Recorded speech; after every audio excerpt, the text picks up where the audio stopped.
this is our personnel committee meeting for May 3rd, 2023, 10:30. It's in person. There is a virtual web Zoom ID number. We also have Director Askew is teleconferencing from her address in Marina. The board ID is 849-3833-1640. And you can see the meeting information if you want more information. Call to order. Just cause notifications and emergency circumstance request AV 2449. Is there? No need for that. Everybody's here. Everybody's here. It's basically an update of was it 361? Is that the one that It replaced 360. right, 360. All right, roll call. Chair Blackwelder, Here. Board Chair Campbell, Here. Director Toledo, Here. Director Askew. Here. Usually we have a forum. All right, communications, if there's anybody that would like to address the board or matters that's not on the agenda, they have up to 3 minutes. And they can also comment when we are on agenda items when we get there. Okay, is there anybody out there? Okay. I show no public comment. So we'll go to item 1 is approval of April 5th, 2023 Personnel Committee minutes. Is there any questions regarding that? Is there a motion? Move to approve. Second. Passes. So we'll go to so I guess we do all in favor, right? All in favor? Aye. The ayes have it. All right.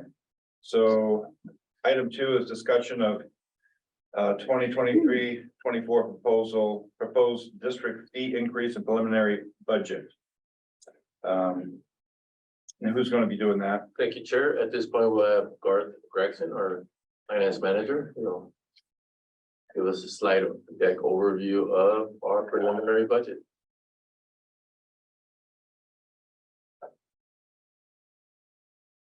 Is there a way to move the photo? Yes, that's right. Thank you.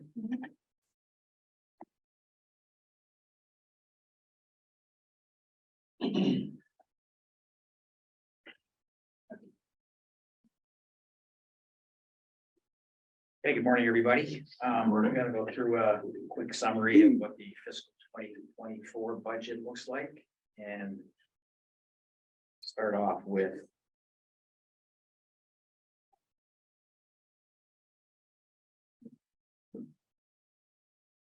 this.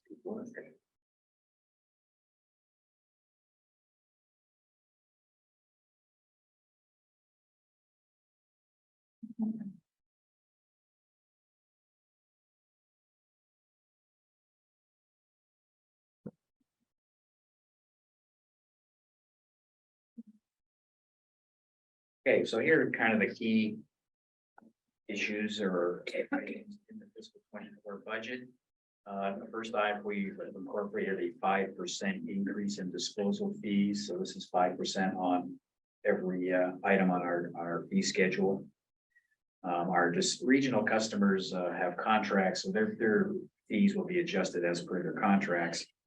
And they will increase anywhere from 5 to 7%, just depending on their contract details.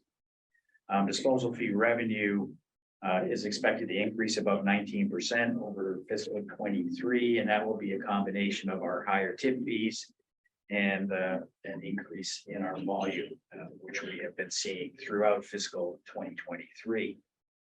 MRF revenue, on the other hand, is expected to decrease, and this is all driven by lower commodity prices. We'll probably see a slight increase in volume, but since commodity prices have been declining fairly steadily, we've been fairly conservative in our MRF revenue budget for next year. So that number is going to. Is that going to be the new normal? For the MRF revenue? Yeah, I mean, the commodities being so low. Well, we're hoping not. Okay. We experienced the same phenomenon about 4 years ago. When Okay. commodity prices dipped to similar levels to where they are today. But then they came back and went up again. But All right, right, as of today, we don't have any indicator that they're gonna go back up anytime soon. So All right. we're taking a conservative approach, saying, okay, we'll look at what our averages have been in sort of Q4 of 2022 and the first quarter of 2023 and use those as our expected. We built it by putting in a trend of the historic last 6 months, and then we added a percentage of increase with it, with an expectation that the market will rebound. You know, we dropped probably like 2.5 million up to this, date and time. But we're hoping that we'll see a curve going back up because we've just seen kind of the curve nominally go downwards. So we didn't plan for more losses. We Right. planned run rate plus a little bit increase. and what percent does that represent as far as our overall revenues? Well, we'll get to that. Oh, okay. There you go. Next slide. Good question. Our revenue is expected to go up at quite a bit, actually over our fiscal 23 budget. And that is largely due to the fact that the power generating area, the LFG is doing a very good job keeping all the equipment up and running. We've got an over 90% up rate at the LFG, and that's reflected in our revenue numbers. There's also been a slight uptick in our costs, but the money we're getting per kilowatt hour from PG&E. So that's helping. So overall total revenue is expected to go up about 6% over fiscal 23 budget and about 12% over fiscal 22 actual. Employment costs are expected to increase about 16% over the 23 budget and about 29% over the 22 actual. Variety of reasons for that. We've got higher wages overall. We've got labor negotiations going on with one of the bargaining units. We're looking at a cost of living adjustment, a one-time cost of living adjustment for one of the bargaining units. We're expecting our health insurance premiums to go up. We don't have a number yet from our health insurance carriers to what they're going to be. However, we've been conservative and said, let's put in 20% increase for health insurance premiums because we don't know. So that's what's driving the employment costs. Our non-salary costs going up about 14%, which is over the 2023 budget and about 30, which is about 13% higher than the fiscal 22 budget. The main items in our non-salary costs are our fuel costs.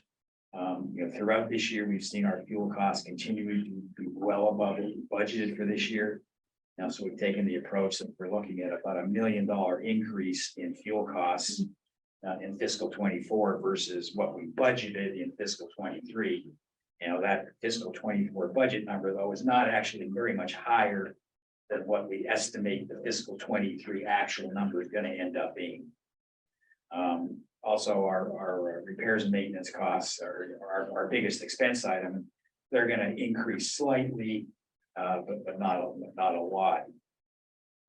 Net income is expected to actually go down from our fiscal 23 budget by about 14% and from the fiscal 22 budget by about 18%.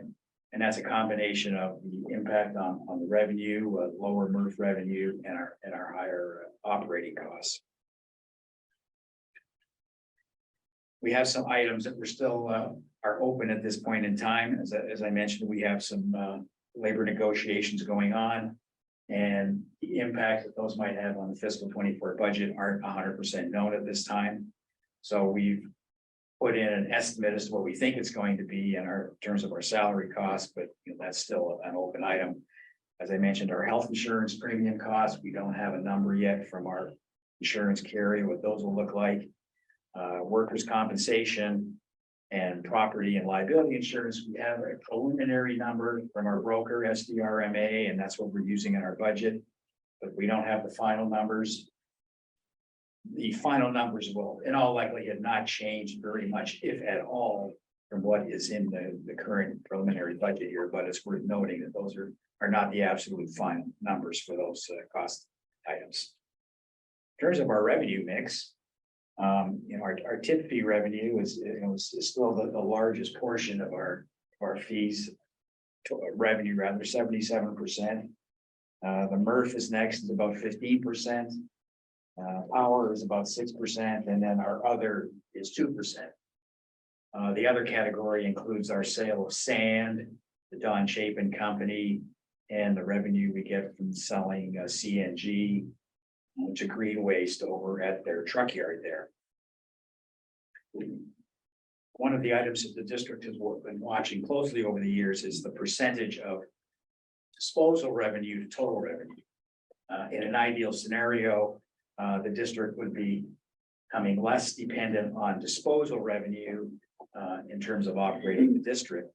And for several years there, you can see that the disposal revenue as a percentage of total was actually declining, which is kind of the direction we wanted to see it go. However, because the MRF has slipped quite a bit in the last couple of years in terms of their revenue production, we're now seeing that percentage of disposal revenue climb back up a little bit. So it's expected to increase again in fiscal 24 based on the numbers that we're forecasting. In terms of our personnel expenses, looking at how those break down, salaries are the biggest component there, followed by our health insurance and CalPERS expenses. We're being fairly conservative on our health insurance expense forecast. The CalPERS numbers usually comes in about 20% of the salary costs. We're not expecting to see any increase in our CalPERS liability for fiscal 24. And the other expenses are payroll taxes and our workers' comp numbers.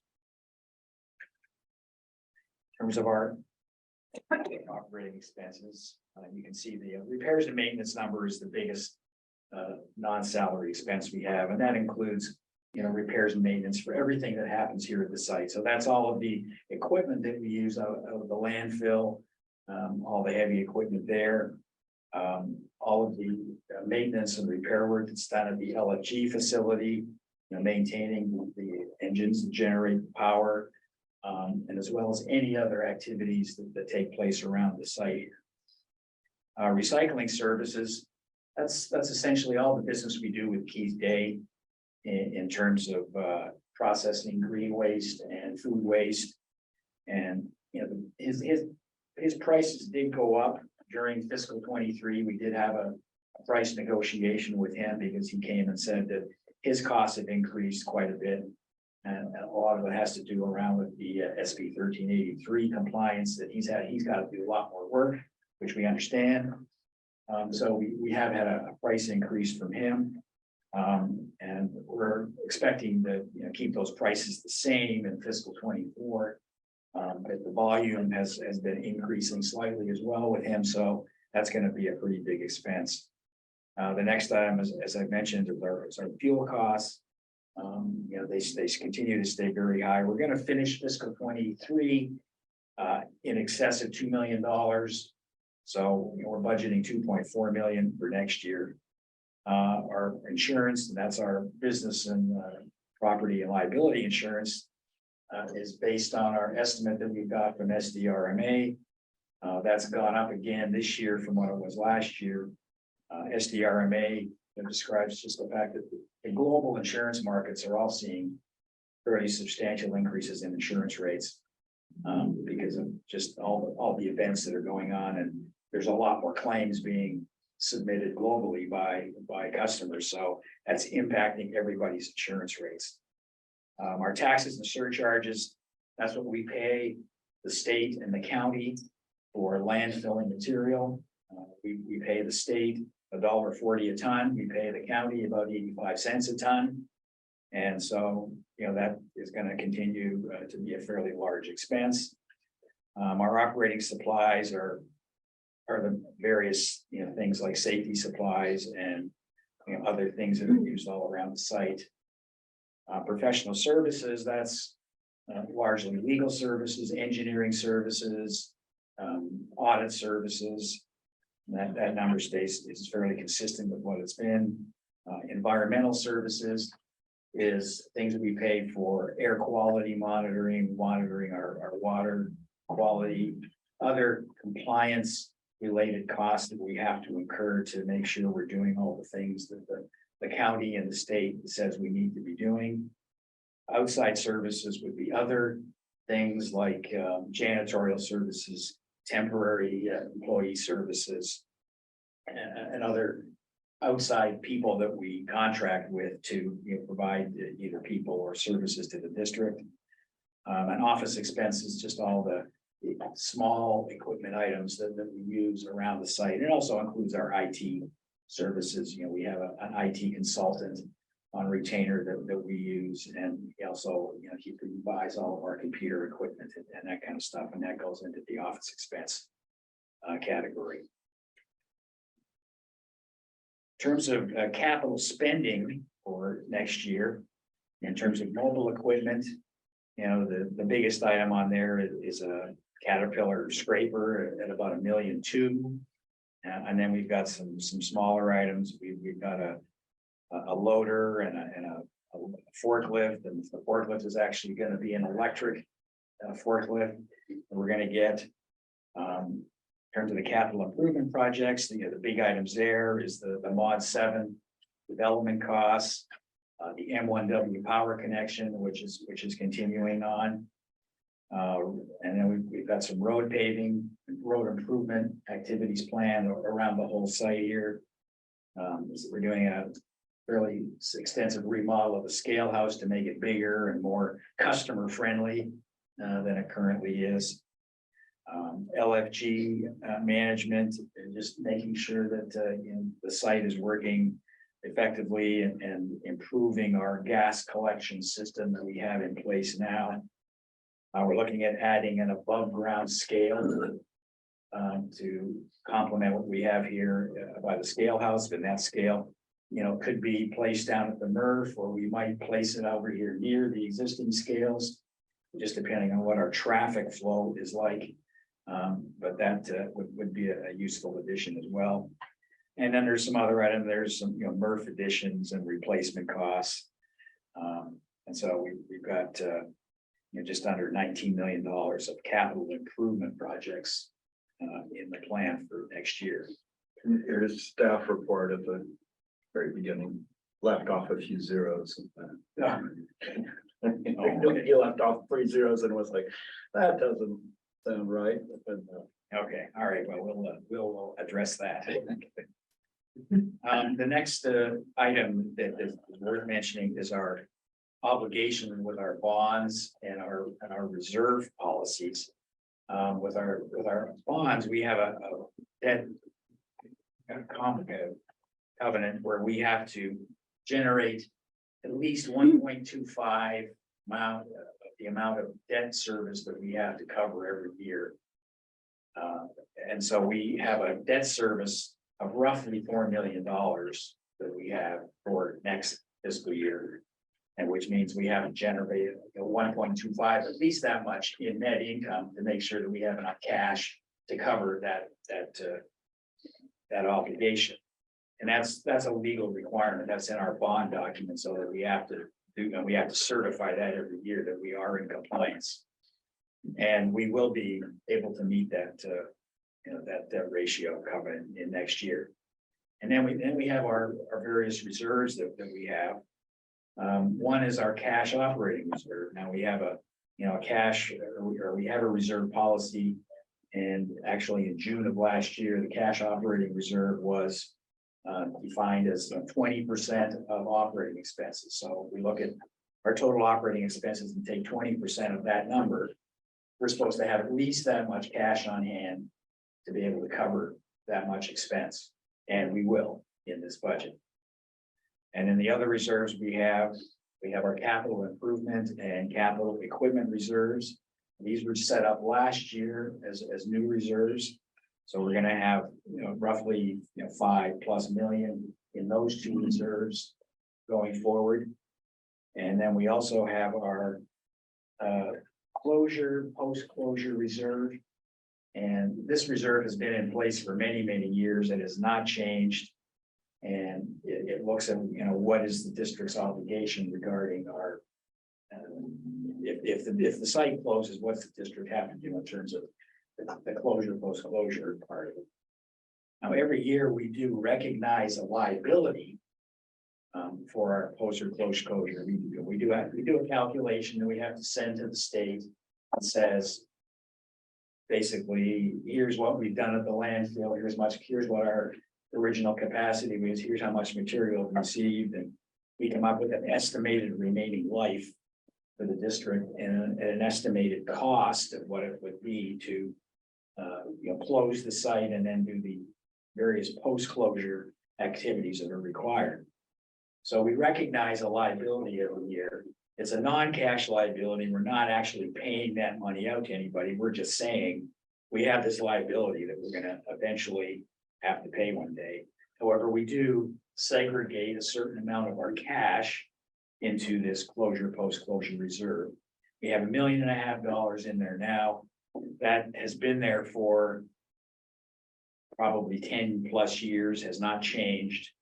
And is something that we may choose to look at increasing in the future, but we are recognizing that we have a liability. But it's one thing having the liability instead of having enough cash to actually pay that liability. As we sit here today, we probably don't have that much cash right now today to do what the closure, post-closure obligation is.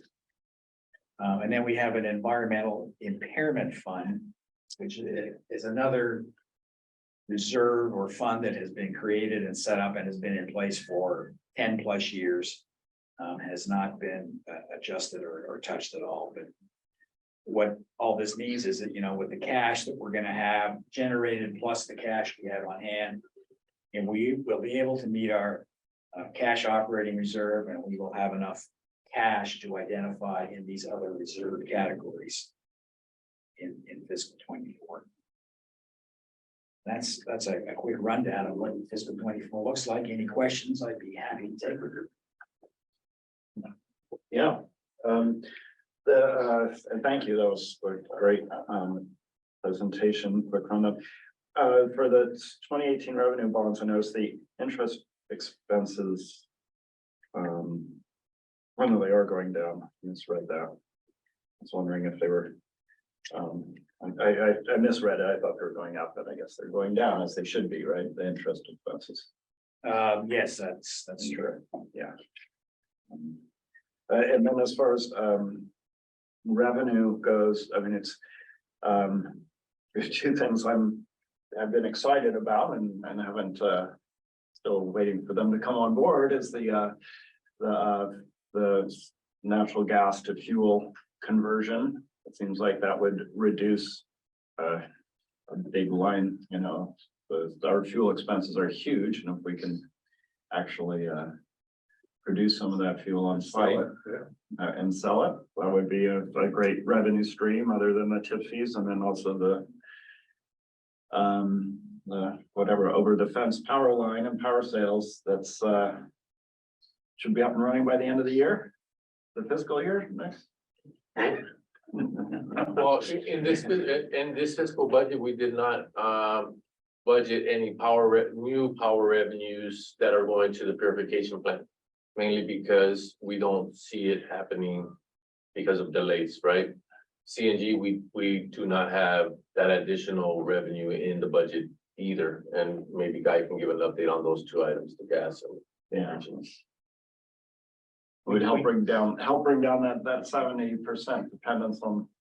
Small bit of good news is we do make some money on the CNG that green waste consumes, and that we buy it and then we mark it up a certain amount and sell it to them. So we are making some money.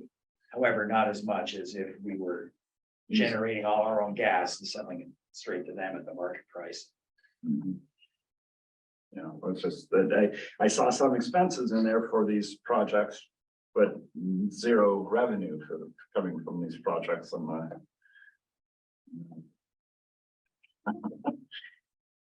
When can we really expect some? The natural gas is going to be dependent on the landfill gas quality. You know, and so that's a large challenge to have the gas being generated in the landfill matching the needs of supply to the conditioning system from a quality standpoint. So, We knew that going in, though, that would be. right, but there was you know, it's a beast of its own. It's inside the landfill and it's subject to the waste that's disposed. And that caused an increase in volatile organic compounds over the time of the grant period. And so it took the gas quality at the beginning of the grant period was much more promising to be able to convert to one that's not possible to convert unless there's additional cleanup. And, or improvements in the quality of that's being generated in the landfill itself.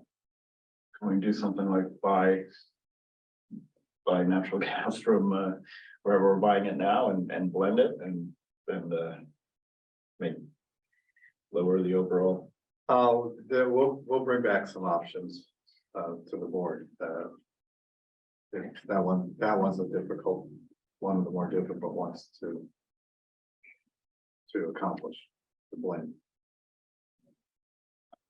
The electricity is that project's being modified to function as a microgrid, and so it is adding some delay to the project. And for conservative reasons of the revenues were not recognized in the budget. You know, it has a strong probability that it'll be online before the fiscal year is over. But we're not recognizing any revenues from it in the draft budget. Okay, thank you. And welcome back.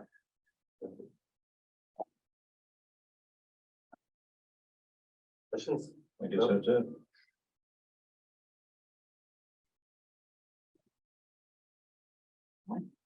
So I guess we'll go to item 3, update on improvements.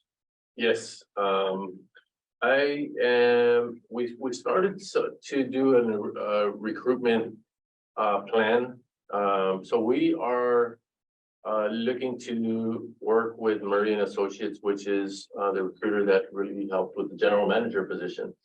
And looking for the talent levels that we are expecting here at the district has been a challenge since I've been on board. You know, the engineering positions have been extremely difficult to fill, and finding the right talent to fit the needs of ReGen Monterey. So we are looking for an incoming director of engineering and compliance, which would run tandemly with Guy, and essentially could be the predecessor to Mr. Guy. And so that's really part of the succession planning. We would like to have some recruitment candidates by July 23rd. We also looking for site landfill operations manager that's been vacant since August of 2022, which really puts all of the burden on operations on our director of operations, which is we really need Jay for concepts and some oversight, but he has complete oversight, and concepts has been a challenge because he's in the operation daily. So we are looking to fill that site landfill operations manager as soon as possible, and we'll be using the same recruiter. In internal hirings, we are going to look for a regulatory compliance technician that's been vacant since April of 2023. That'll be done internally. We are potentially, we'll look at, we had came forward with a senior position for engineering to really help with the load and the bandwidth that's required of this department. And we potentially could do that, or we could be looking for a construction project manager that would help expedite some projects that would go through either the director of engineering or the senior engineer first, and then into a project manager type person. So really looking to make the search a little bit less complex. It's been very complex to try to find the higher levels. I joke around and say we're looking for the unicorn, really to have multi-facets under his belt. And that's been really difficult achievement. So Guy and I will continue to work on what is the plan for that engineering department, and how do we make it meet all the needs that we need here. You know, some of it is compliance, some of them is environmental protection, some of them is design and put up, some of it is conceptual. So there's a vast variety of needs there. We'll continue to look at that, but I think that was an update on those more difficult positions we're looking for to fill rather quickly here. I'd like really to have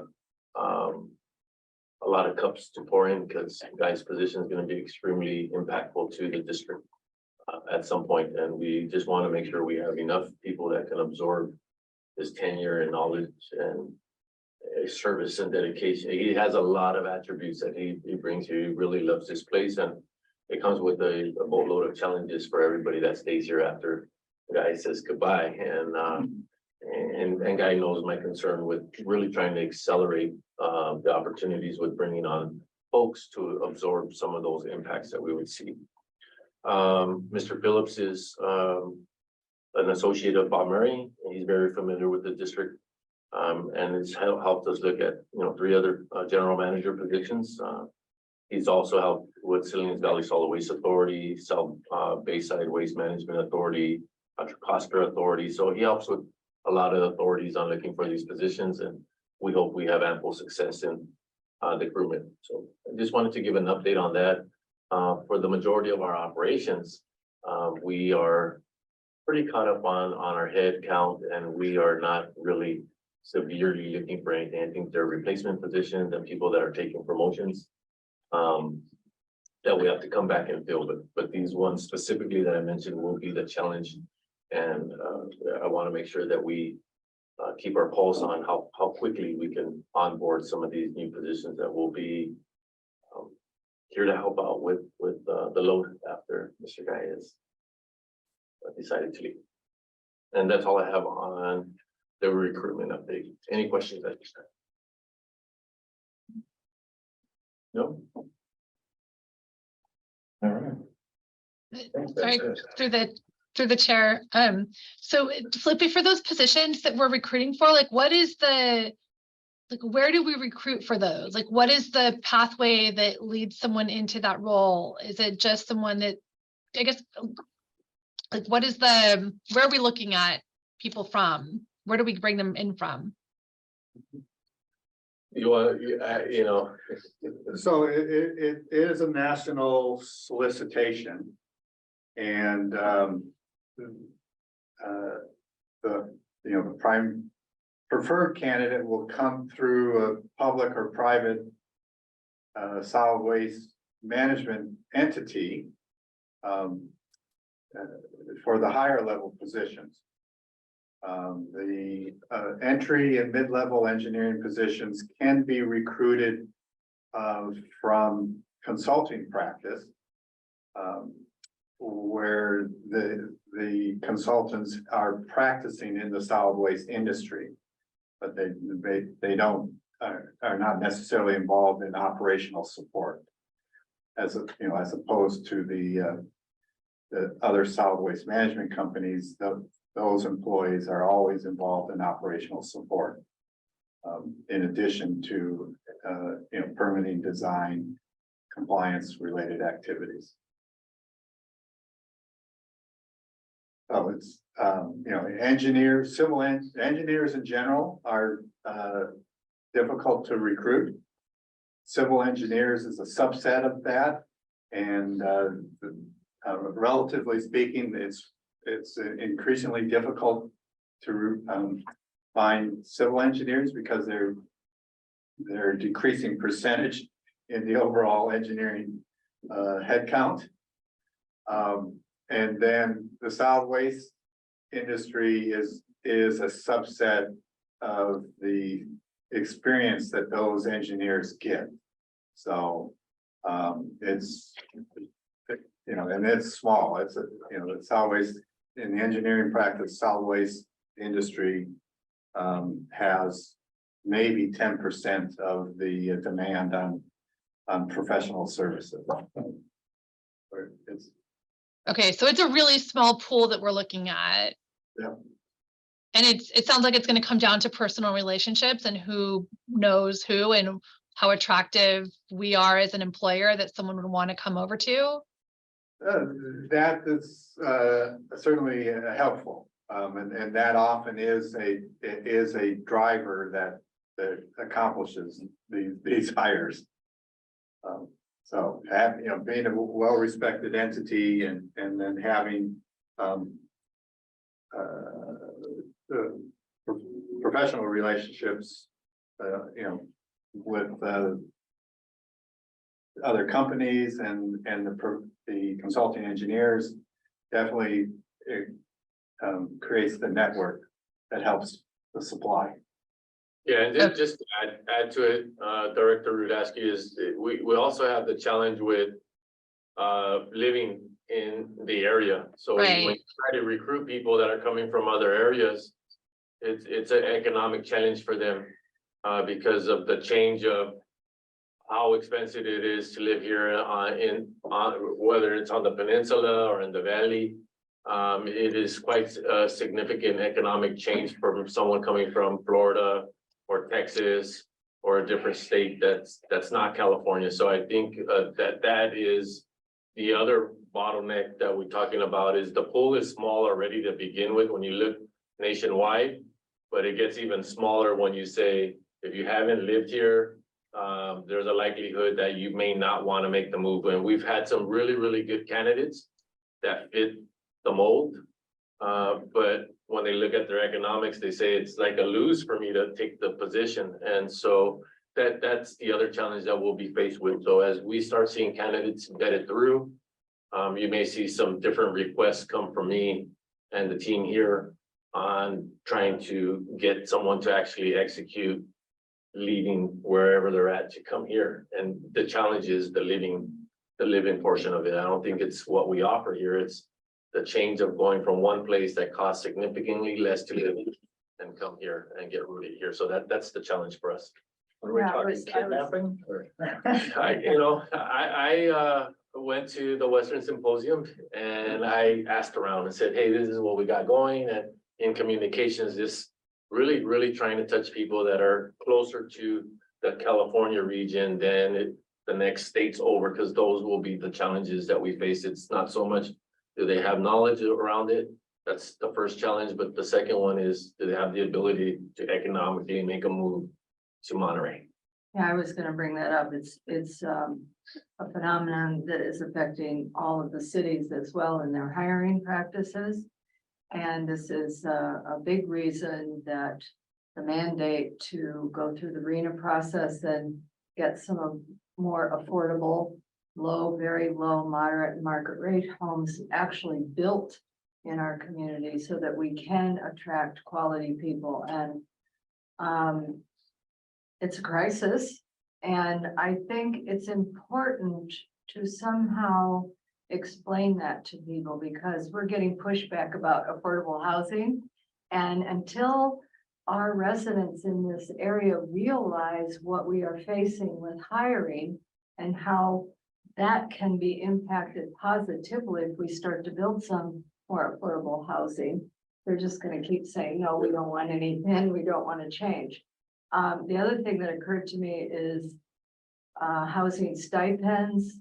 We might have to look at housing bonus signing, some of the other things that towns and cities are using now to hire people, particularly law enforcement areas and so on, are presenting a little bit of an example to us what might work to be that little tipping point which would make someone want to come and work here. Thank you for your comments. Okay, I guess Let's we'll. Yeah, just to keep us posted. keep us posted as you navigate a small pool, it sounds like, and if we need to offer board support in whatever way we need, I think it's a really critical position, and I guess just good luck with this one. Thank you, thank you. Plus, we could probably stipulate that guy doesn't retire until we do. find him. That You know, would be my recommendation. I think Guy reassures me all the time, we'll figure something out together, so I'm very grateful to Mr. Guy's approach with all of this, it's a lot to intake. What happened to Ken? Ken seemed like he was. But it's another story. So I guess we're on to you, right, General? Yes. Managers? So just a couple, we had our leadership development, courses that have been ongoing. They were approved by the board for us to do. Have completed 4 of 6 modules. We have 2 modules left. And once the modules are complete, we will probably have something to acknowledge the folks that achieved all the modules and went through the trainings, and then look at any future training that we would desire for additional folks, or anything that we can dovetail to the existing modules that we have completed. Guy and I will be attending a microgrid conference, which revolves around legislation and the next 10 years of what microgridding will look like in California. That will be happening May 15th through May 18th. And I'd like to thank the public ed team and the folks that supported the Earth Days in our member agencies areas. We supported several, and so we're pretty excited about that. And I just gave the recruitment update. I'd like to give a reminder for the folks is Sand City will be celebrating its annual birthday celebration Saturday, May 20th.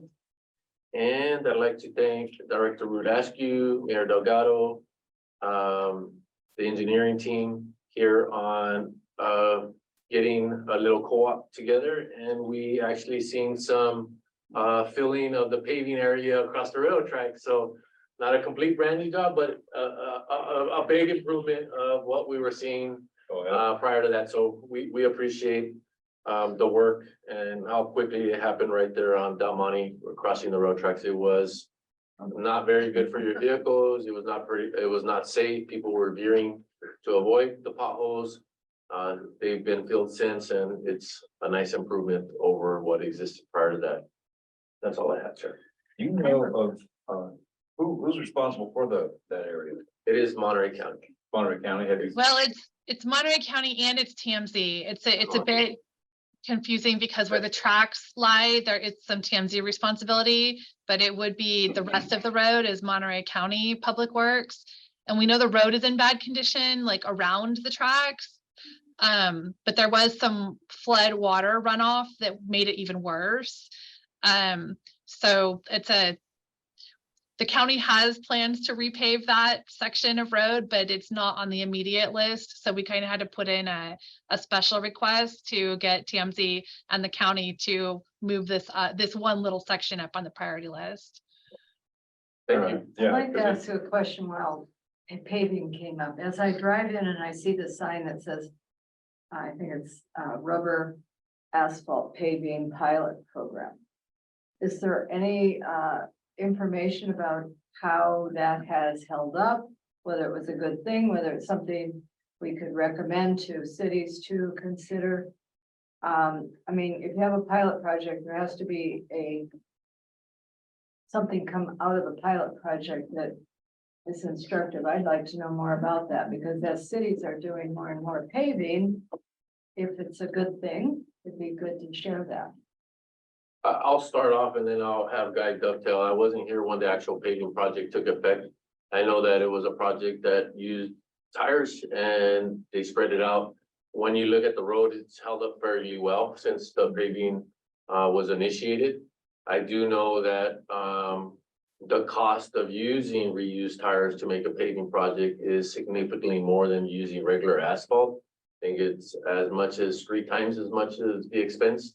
But the consideration around how long did it last? Did it hold up? Did it have more endurance? That I probably don't have enough time here to say yes or no. Maybe Guy, you can add to.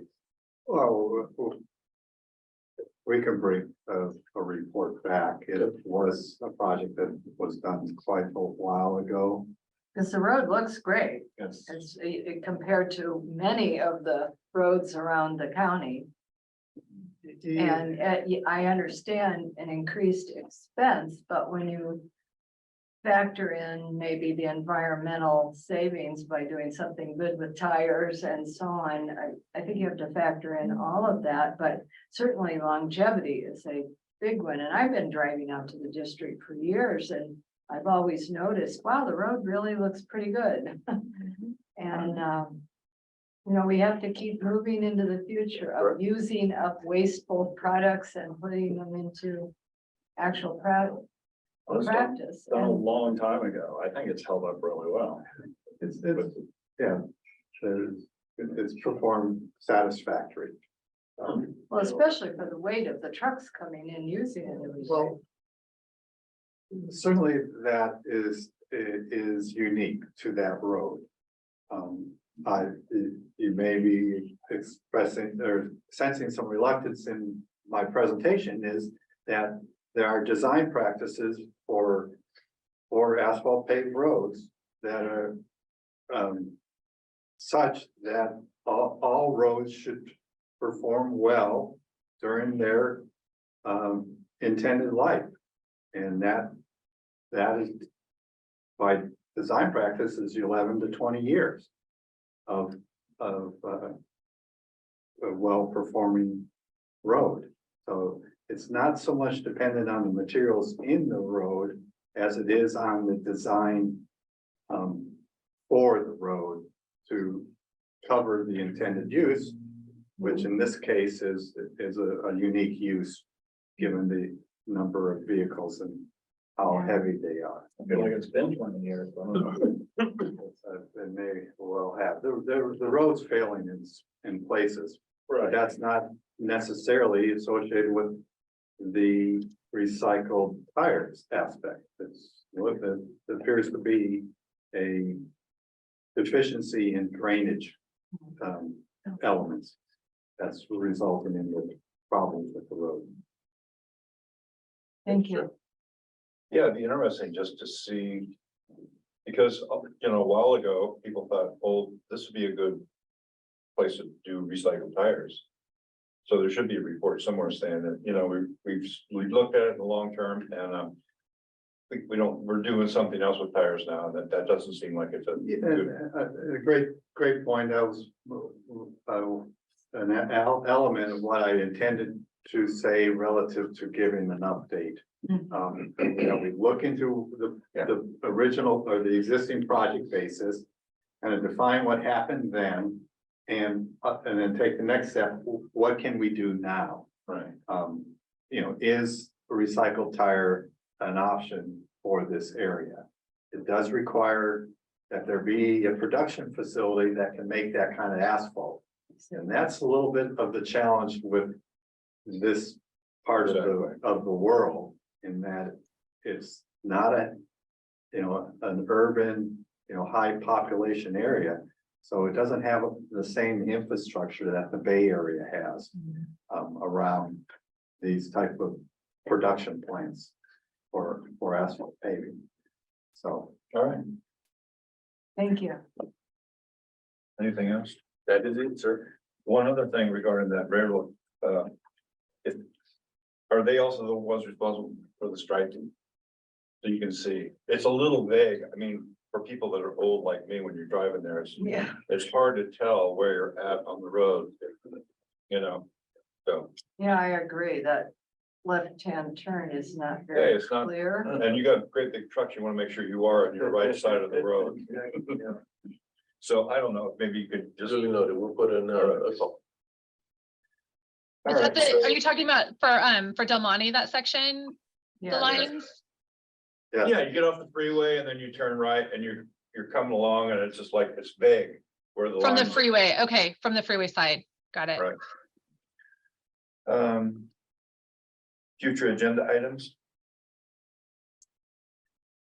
That's what I got there. Okay, so then I guess we're going to closed session. no closed session items. No closed session.